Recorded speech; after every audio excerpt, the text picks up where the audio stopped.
Hello and welcome. I'm so glad you've joined me again today. I look forward to speaking with you each time that we speak in this setting, and I really love connecting with you and helping others with their health. So for those of you that don't know me, I'm Teresa Todd, Australia's #1 naturopath, biochemist, microbiologist and author of The Energy Solution. And so today I wanted to talk to you about PMS and PMDD. So one, what is the difference? And what are they? What's going on with them? And how do you, I suppose, identify between the two of them?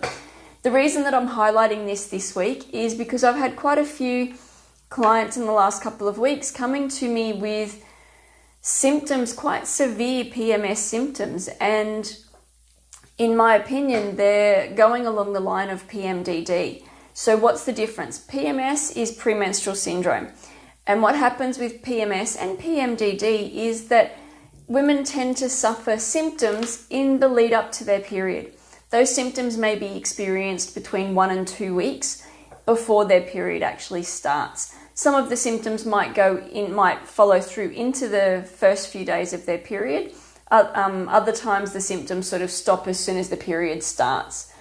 So it can mean that women can feel out of sorts for nearly half the month, depending on the length of their cycle. So if the average cycle is 4 weeks, 28 days, and someone's feeling unbalanced or out of sorts for 2 weeks of that month, that means they're only really getting 2 weeks where they're feeling good and feeling like they can live their life to the fullest. And in my opinion, that's really not good enough. It's not adequate. You deserve to live your life to the fullest each day. And so, like I said, part of why I'm highlighting this at the moment is I do have a client that her cycle is running at 4 weeks, and literally for 2 weeks of every month, she cannot work. She cannot leave her house. She plans her life around 2 weeks out of 4 being housebound, being overwhelmed by the symptoms of her PMDD. I had another client yesterday who had come in to see me for a few reasons, but yesterday actually highlighted or expressed to me how she was feeling in that week before her period, to the point that some of those symptoms were suicidal. Some of those tendencies were suicidal thoughts. And so women are experiencing this, and some women are living through it thinking, oh, there's something wrong with me, I'm not right, when in fact that there is quite a lot of women now suffering or feeling these symptoms that are going on in the week to 2 weeks before their period. So like I said before, PMS is where we might feel the symptoms could be emotional, might get a little bit irritable, moody, get a bit shorter in your fuse, get some breast swelling, some tenderness, some cramps, some back pains, headaches, fatigue. Some clients get a little bit nauseous with that. Migraines can occur. You can get an increase in your sugar cravings. You can get a little bit of brain fog, bloating, and changes to the bowel motions. All of those symptoms can be part of the PMS. Then with the PMS, you can also get like I said, the moodiness, the crying, the irritability, the just not feeling right. But the difference with that and PMDD, which is premenstrual dysphoric disorder, is that the symptoms are similar to PMS, but there's a few key emotional conditions that can be quite severe. And those symptoms are things of feeling hopeless, uncontrollable crying, the suicidal thoughts, the extreme mood, so the extreme anger and the extreme irritability. So it's sort of the difference between them is that severity of those few symptoms. And as of yet, there's no key one thing that has been shown to be the difference for PMDD. However, when we look at how the body works, in that last 2 weeks of our hormonal cycle, we've got high levels of estrogen, we've got high levels of progesterone compared to the beginning of the cycle, and the liver has to be able to deal with that. Our genes, our genetics have to be able to deal with that. And some of the same genetics or genes, the pathways that actually help with our hormonal cycle, also have an impact on our mental capacity. So they impact on our brain chemicals like the neurotransmitters, the serotonins. So there's a link between the estrogen and the serotonin. And so if there's any kind of imbalance with this, or if genetically the pathways aren't working to their most optimum, that's when we possibly could get some of these symptoms going on. And also looking at the balance of estrogen versus progesterone. I do tend to find in clinic a lot that a lot of women do tend to have high estrogen levels or higher estrogen levels than progesterone. So there's an imbalance between estrogen and progesterone. And that's because of that link to the serotonin. That can also give some of those emotional symptoms that are going on. So what can you do? If you're suffering from any of these symptoms, what can you do? What can be done with this? The first thing is to make sure you can check your nutrition.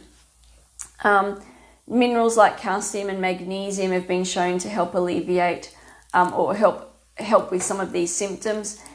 Vitamin B6, vitamin B12 have also involved with the breakdown process, so the process of the genetic pathways, and how the liver detoxifies these hormones as well. And then nutrients like L-tryptophan.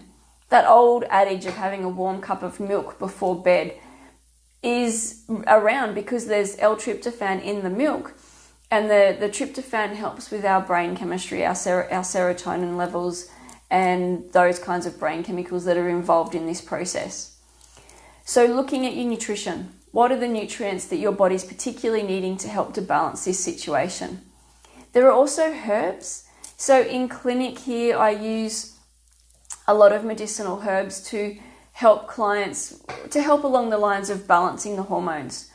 So there's herbs like peony, chaste tree, shatavari, rosemary, rhodiola, St. John's wort. Some of these herbs I'll put together in specific formulas depending on what's going on with the client. So if you're looking at herbs, always get a checkup to see what are the right herbs for you and how are these herbs going to help in what's going on with you in the symptoms that you've got going on. But other things that you can do in your life are things like indulging in regular exercise. Regular exercise has been shown to decrease inflammation in the body and helps with the endorphins or the feel-good hormones. So it can help to reduce some of those symptoms that you're getting in the last 2 weeks of that cycle. Indulging in, and I always say indulging because it's a bit like we have to give ourselves permission to do these things, to exercise and to do active relaxation, but incorporating active relaxation in your life regularly. It could be something like meditation, it could be something like yoga, it could be craft work, it could be listening to some beautiful music, it could be walking along the beach. It's whatever it is that for you helps with relaxation, helps with reducing down the stress response in your body. So what is it that you can do in your life that's a regular activity that could help you with relaxation? So for me, it is walking in the morning, walk with my dog about 5 o'clock in the morning before the rest of my family gets up, and it's my way of, that's my active relaxation. Other ways might be a guided meditation. It might be the space to give yourself the time to watch the sunset and have a nice herbal cup of tea, a nice cup of Tulsi tea as the sun sets. That's a beautiful way to relax and just unwind from the day. Speaking of relaxing and doing things actively, also managing stress. Having techniques in your life to help with the stress in your life, because if you're consistently running on those stress hormones and the adrenal hormones, that can actually interplay with the reproductive hormones, the estrogen and progesterone, that's contributing to the PMS and the PMDD. So looking at ways to reduce your stress response in your life, reduce the impact of your stress on your body, and if you're needing help, seek out some professional help to help give you strategies to work through the events that are going on. And then also looking at reducing habits or reducing things that we do in our life that can overwhelm the liver, because it's the liver's role to detoxify these hormones. Hi Katerina, so great to see you there. So reducing alcohol, caffeine, sugar, refined sugars, your processed foods, your fried fatty foods, all of these put a load on the liver, and if the liver's already feeling overburdened or overwhelmed, then it may not be able to detoxify these hormones and deal with the level of hormones that is occurring in the second part of the cycle. So if you're finding that you're suffering any of these symptoms and you're really wanting help, please reach out. Please speak to someone. You're not alone. You're not the only one that might be experiencing these thought processes that are going through your mind. You might not be the only one that's feeling hopeless. You might not be the only one that's feeling like they're not wanting to be in that relationship, whether it be friends, family, loved ones, partners. Well, some of my clients, I've had one client come to me and she was not exaggerating at all. She said, for a week, a month, I just want to kill my partner. And it's the emotional response that's going on inside her that she wasn't understanding because of her hormones. And so by speaking with someone and understanding what's going on in your body, you can then understand some of the thought processes and the thoughts and the little mouse's wheel of thoughts that are going on inside your mind. So please speak up, get some help, speak to someone, speak to loved ones, speak to friends, speak to a health professional.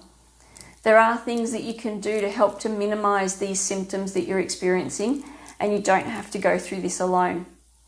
If you've got any symptoms, you want to reach out to anyone, you can always send me a private message. You can make some comments below. Are you feeling this way? Do you feel like you're suffering from PMT, from PMS? So any of the symptoms in the lead up to your period, getting the fatigue, getting the irritability, you might snap at your partner or your kids and then go, oh, where did that come from? A lot of my clients say that. It's like, oh, I snapped and then I went, oh yeah, we're coming up to our period. So sometimes just being aware of what's going on with your cycle and where you are in your cycle can really help you to understand what you're feeling, how you're feeling, and why you're feeling this. And that can then give you some more control. So, like I said, if you've got any comments, any questions, please put them in the comments box below. I always love hearing from you. I look forward to speaking with you next time. If you are wanting any help, please seek some help and look for some guidance to help you through this process. And I look forward to seeing you next time. Have a great week and bye for now.